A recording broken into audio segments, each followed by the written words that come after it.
Halo, selamat siang. Assalamualaikum warahmatullahi wabarakatuh.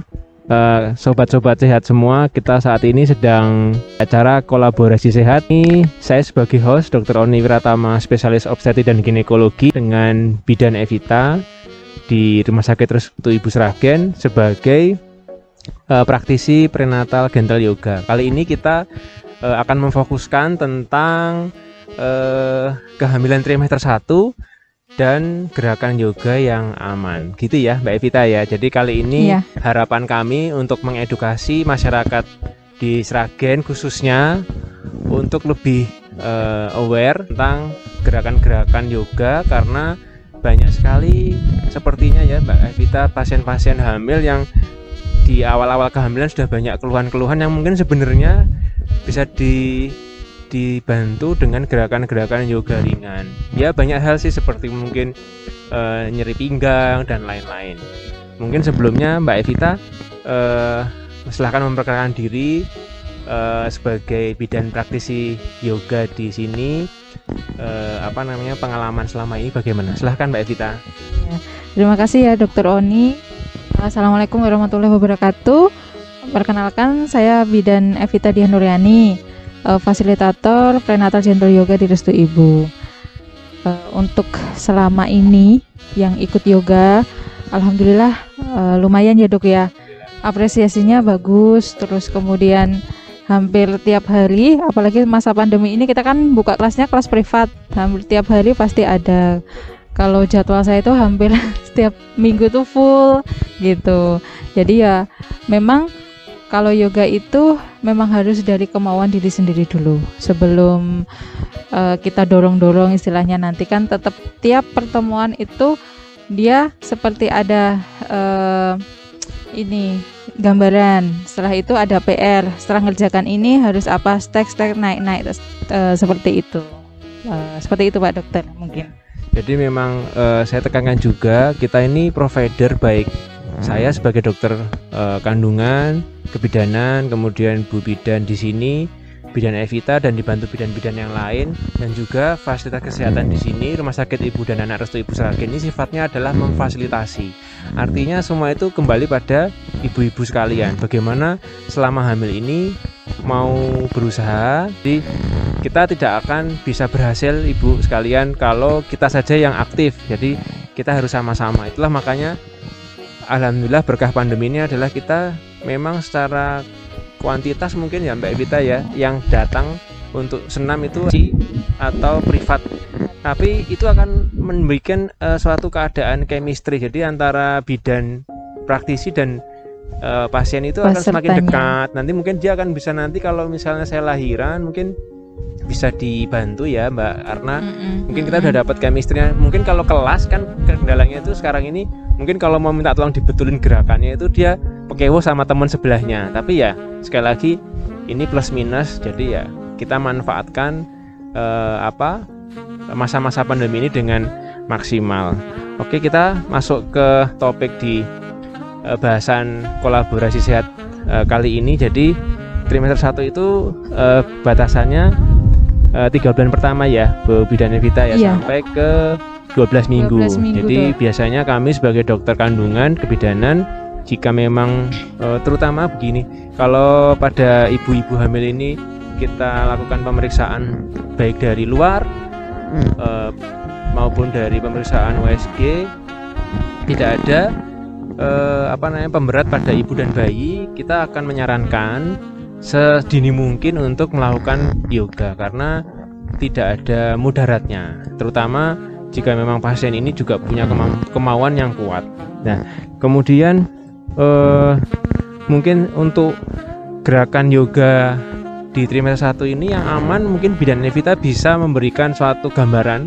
Nanti mungkin kita sertakan gambar di kolom kiri atau kolom kanan atau di bawah nanti mungkin tentang gerakan-gerakan yang bisa ibu-ibu lakukan trimester 1 secara praktis di rumah mungkin. Jadi ibu mungkin bangun tidur, aku tak yoga dulu yang ringan trimester 1 bagaimana. Mungkin Bu Bidan Evita kita bisa langsung ke ke praktek, atau mungkin ada arahan sedikit, silahkan.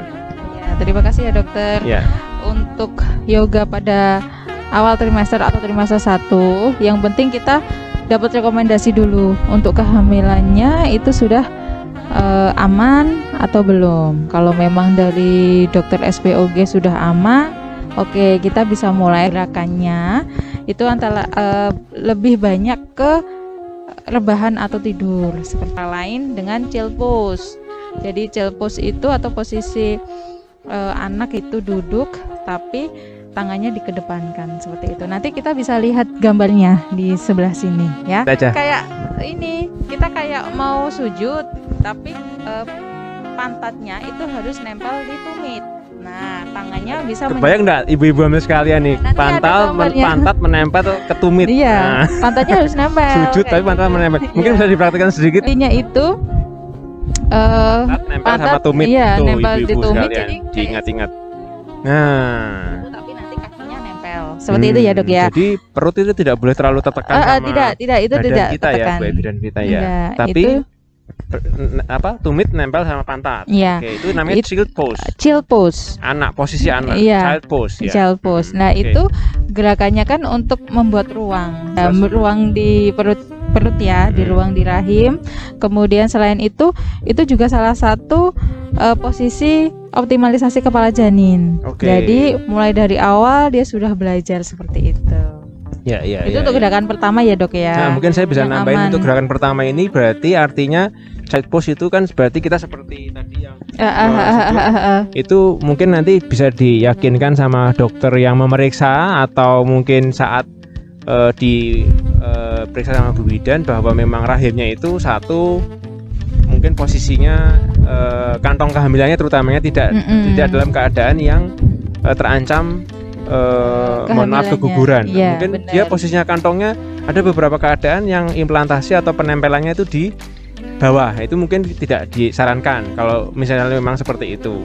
Jadi nanti mungkin dipastikan dulu dokter ini untuk posisi seperti ini. Jadi lebih baik lagi kalau misalnya bisa dari ibu-ibu sekalian bawa proposal. Dok, saya dianjurkan ada beberapa rekomendasi gambaran gerakan ini boleh nggak, Dok? Nanti dokter akan menganjurkan sesuai dengan pemeriksaan keadaan. Oke, yang kedua Mbak Bidan kita silakan. Itu yang pertama ya. Child pose ya. Kemudian untuk yang kedua itu bisa ini Trikonasana. Jadi itu berdiri. Jadi ada, Dok. Itu gampang kok. Jadi berdiri agak miring ke sini. Nah, seperti itu tangannya bisa ditarik ke atas. Oh, nah, Trikonasana. Jadi bentuknya kayak tiga. Oke, bentuknya kayak angka 3. Ya, seperti itu ya. Nanti Trikonasana. gambarnya ada. Iya. Oke. Terus kemudian yang ketiga, jadi Trikonasana ini kan dia berdiri, nggak terlalu menekan juga, nggak terlalu istilahnya membutuhkan tenaga yang banyak. Oke. Kemudian untuk yang ketiga itu adalah Viparita Karani. Wah, itu Viparita Karani. Ya, itu istilahnya pose kayak kita kecapean seperti itu, Dok. Jadi kaki diangkat ke atas. Ketika tidur, kita rebahan, kaki diangkat di atas, ditempelkan ke tembok. Oh, iya enak banget itu berarti. Itu jadi darah semua ya semua ke tubuh, rahim. Ke tubuh, ke kepala seperti itu. Jadi untuk memperlancar pergerakannya seperti itu. Nah, 3 gerakan ini ya. 3 gerakan. Ada lagi satu kali. Oh, ada satu lagi. Masih ada 2, Dok. 2 lagi. Itu gerakannya namanya Supia Butterfly, Dok. Kalau butterfly. Iya, butterfly. Biasanya kalau saya udah trimester awal misalnya 20 minggu atau 24 minggu saya kasih butterfly, tapi ini supia. Kalau supia itu dengan tiduran. Okay. Jadi kakinya seperti ini, kita dengan tiduran. Itu bentuknya ya. Seperti itu. Kemudian satu lagi square pose. Pose persegi. Square pose itu jadi kakinya yang ditumpuk ke atas. Oh, kayak orang bersila. Ya, seperti ini. Kayak gitu ya, Dok. Kayak Buddha lagi bersila ya, di bener. atas bunga teratai itu, ibu-ibu sekalian. Seperti itu, Dok. Itu kan juga aman juga kan, Dok? Ya, aman. Jadi semua itu gerakan seperti tadi ya, gerakan angka 3. Oh iya. Itu semuanya aman. Oke. Kemudian satu lagi nafas ya, Dok ya. Nafas. Biasanya ibu hamil itu trimester pertama itu kan dia mual muntah. Ya. Mual muntah itu yang terutama itu lemes. Ya. Itu ada satu nafas yang bisa mengurangi rasa mual. Itu namanya sitari, Kak. Sitari. Sitari. Ya, sitari. Untuk hamil yang mual muntah terutama ya. Mual muntah, kemudian pasti mual-mual terasa di perut itu penuh. Seperti itu ada satu nafas yang bisa mengurangi, Dok. Namanya pernafasan sitari. Ya, sitari itu caranya ya, Dok ya. Itu adalah antara gigi atas sama gigi bawah itu saling menyatu. Kemudian kita hirup pelan-pelan. Jadi ketika ambil nafas itu dengan mulut. Nah, itu akan terasa di sini semeriwing dingin sampai ke lambung seperti itu. Kalau kayak di suasana seperti ini di luar ya, di suasana yang sangat-sangat hijau royo-royo. Ini kalau waktu kita gegetin gigi gini, nah, enak itu banget. Perlahan saja, Dok ya. Perlahan aja, jangan ngoyo. Iya benar. Jadi tiap pagi bisa dipraktekkan bangun tidur seperti itu. Biar ketika udara yang masuk dingin, itu asam lambungnya juga ikut mereda. Seperti itu, makanya bisa mengurangi untuk mual dan muntah. Banyak sekali keluhan seperti itu. Ya. Mungkin itu kalau untuk trimester 1 ya, gerakan-gerakannya nggak begitu banyak, tapi cukup bisa buat menurut saya cukup membantu. Jadi untuk ibu-ibu hamil sekalian, mungkin netizen Sragen terutama ya, mungkin juga nasional nih. Kalau misalnya emang nanti di trimester 1 sebenarnya bisa nggak sih yoga? Oh ternyata bisa nih. Terutama dari ibu bidan ini kita dapat 4 gerakan utama ya. Mungkin nanti variasinya bisa, tapi itu aja udah cukup sih menurut saya. Itu bisa dilakukan dimanapun tanpa alat bantu apapun. Praktis sekali. Kemudian mungkin tadi yang diperbolehkan, yang tidak diperbolehkan di trimester 1 itu terutama kalau gerakan yoga yang sudah dipaketkan, apa aja yang tidak dibolehkan, Bu Bidan? Kalau untuk yang nggak di trimester 1 ya, Dok ya, misalnya yang istilahnya kayak memakan tenaga yang banyak, Dok. Ya, itu kecapean berlebihan. Iya benar. Itu pertama ya dicatat. Kemudian gerakan-gerakan istilahnya yang bisa istilahnya membuat perut itu kayak tegang. Jadi kayak ini apa namanya, yang kayak nempel di tembok itu squat kayak gitu. Goddess pose kayak gitu ya. Mungkin itu bisa di akhir-akhir trimester. Karena kalau di awal-awal butuh tenaga banyak juga. Selain itu pasti peregangan tubuhnya. Jadi yang pertama kecapean atau mungkin melakukan peregangan tubuh yang berlebihan. Itu mungkin yang harus kita hindari. Jadi kita bisa komunikasi dengan Bu Bidan, ini kok kayaknya saya nggak mampu, ya sudah jangan dipaksakan. Jadi oke, mungkin ada 4 tadi, tapi mungkin 4 tadi kita hanya bisa 2, 1, 3, lumayan daripada sama sekali kita cuman tiduran di rumah, cuman makan minum sambil lihat TV. Kan sekarang lagi new normal, jangan sampai kita nggak beraktivitas apa-apa. Mungkin seperti itu yang kita batasi ya, itu ya berarti ya. Iya benar sekali. Jadi gini Bu Bidan Evita, kadang-kadang kita dapat pasien juga di trimester 1 tuh ya enggak semua. Jadi mungkin kita sudah mengetahui bersama kan selama kehamilan itu ya Bu Bidan ya, Bu Bidan, rahim itu kan membesar dari tadinya sebesar telur ayam, kemudian menjadi telur bebek, telur angsa, kemudian membesar terus. Nah kadang-kadang di trimester 1 12 minggu atau 16 mingguan, mungkin trimester 2 awal itu mulai ada keluhan-keluhan seperti buang air kecilnya itu kok jadi sering kebelet, atau malah kadang-kadang tidak lampias, tidak tuntas, jadi kayaknya mau pipis lagi, atau mungkin malah memang seperti kalau kita di Jawa ini anyang-anyangan. Nah mungkin itu kan kita bisa pahami sebagai proses alamiah kehamilan, rahim itu menekan ke depan, akibatnya tekanan ke kandung kemih. Nah cuman mungkin adakah tips dari gerakan-gerakan yoga yang bisa mungkin memperingan, selain ya tadi ya, mungkin ibu ini kita edukasi bagaimana caranya jangan menahan-nahan kencing, karena itu yang penting sebenarnya. Kalau ibunya dari awal menahan-nahan buang air kecil ya nanti semakin melembung ya kantung kencingnya, jadi mungkin malah mempersulit diri sendiri. Mungkin itu bisa diakali dengan gerakan yoga yang ringan, ada ya Bu Evita? Untuk biasanya kan trimester 1 itu kan sering kencing ya, Dok ya, itu pasti karena Pak Dokter tadi bilang istilahnya rahimnya membesar kemudian menekan kandung kemih. Nah itu mungkin tipsnya itu bukan hanya gerakan aja, tapi juga ini minumnya, istilahnya kita bisa asupan minumnya bener itu kalau malam paling gak dikurangin, biar malam itu tidak keganggu dengan sering keluar pipis kayak gitu ya, seperti itu. Kemudian selain itu untuk konsumsi minumnya juga dok, ada hal-hal yang harus dikurangin juga seperti minuman kayak bersoda, kopi, teh. Nah itu ya penting biar dia nggak nyaman, biar nyaman istilahnya, karena sering pipis juga kan, karena minuman-minuman seperti itu kan juga memperbanyak ya, merangsang untuk berkemih ya. Kemudian untuk gerakan yoganya itu salah satunya itu dengan senam Kegel. Ya, senam Kegel Jadi, ya. nih, gimana Senam nih? Kegel itu bukan terus senamnya seperti biasa senam, dikempit, dibuka, kempit, buka, enggak seperti itu dok. Jadi dengan senamnya itu misalnya senam Kegel dikempit ke atas, ke atas, ke atas, ke atas, terus sampai naik ke atas, habis itu bisa dilepas pelan-pelan, pelan-pelan, seperti itu. Jadi secara teratur dari trimester awal itu, trimester 1 ya, itu udah mulai senam Kegel. Selain untuk mengurangi rasa tidak nyaman saat istilahnya sering pipis, senam Kegel ini bermanfaat sekali, nanti berguna sekali saat persalinan juga. Nah, jadi dimulainya dari awal kehamilan untuk mengurangi rasa ketidaknyamanan karena sering berkemih, tapi manfaatnya bisa sampai nanti saat persalinan. Seperti itu sih gerakannya mungkin.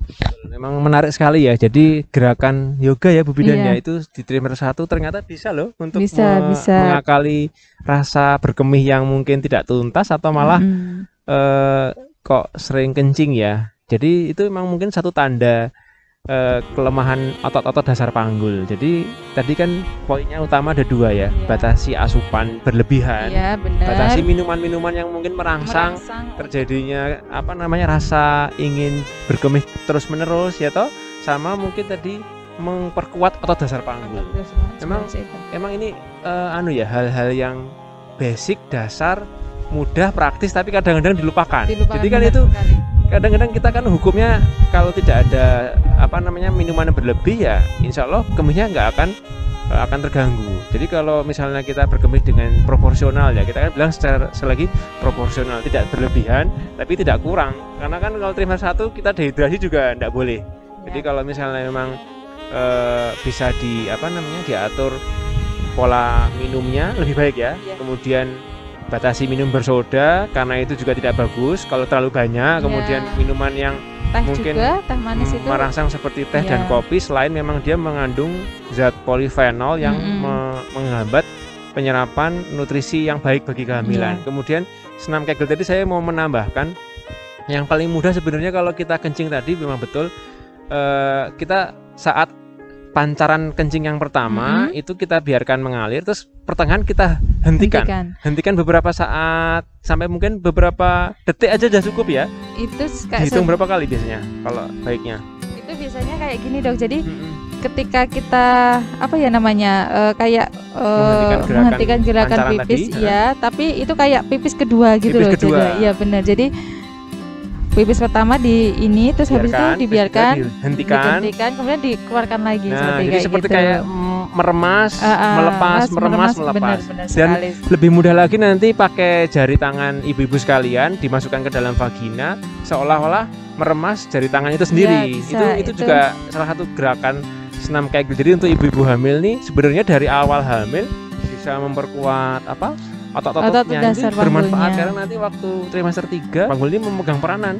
Di sini kan tidak cuma tulang, ada otot, ada lemak, ada ligamen, termasuk otot ini nih, otot dasar panggul. Penting dari awal sudah melatih, dan ini juga menambah keuntungan untuk ibu bagi hubungan seksual, keharmonisan rumah tangga juga ini jadi berpengaruh ini. Apalagi yang mau ditambahkan mungkin Mbak Evita untuk mungkin kalau untuk ditambahkan jadi yoga ya dok ya, untuk yoga. Jadi ketika ikut yoga itu nggak cuma hanya gerakan fisik aja, tapi juga masuk ke pikiran juga.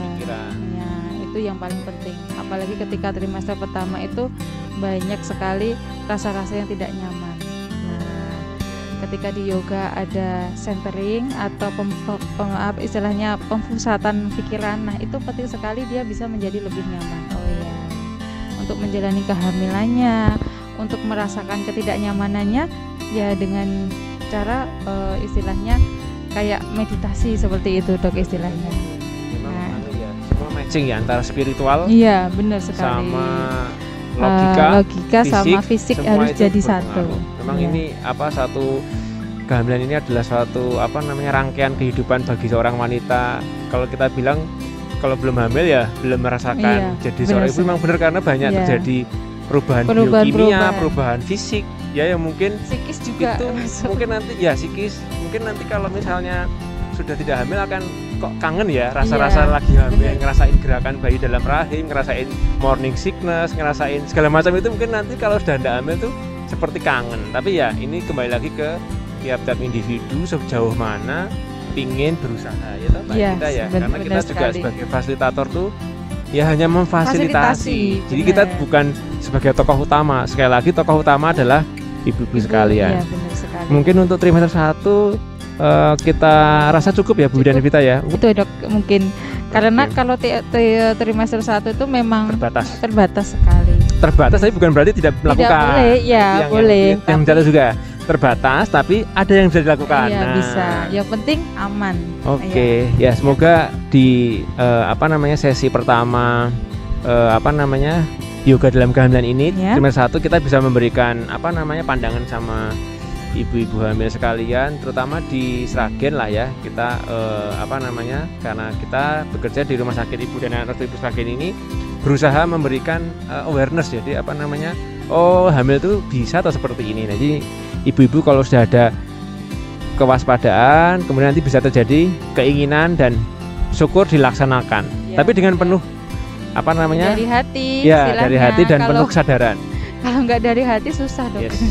Mungkin itu yang kita sampaikan di sesi pertama kolaborasi sehat ini. Jadi mudah-mudahan membantu ibu-ibu semua dan jangan malas untuk tetap menjaga protokol kesehatan. Terima kasih Bu Bidan Evita, terima kasih rekan-rekan semua. Kita berjumpa di sesi kedua mungkin di trimester 2 nanti. Nantikan kolaborasi sehat selanjutnya. Salam sehat.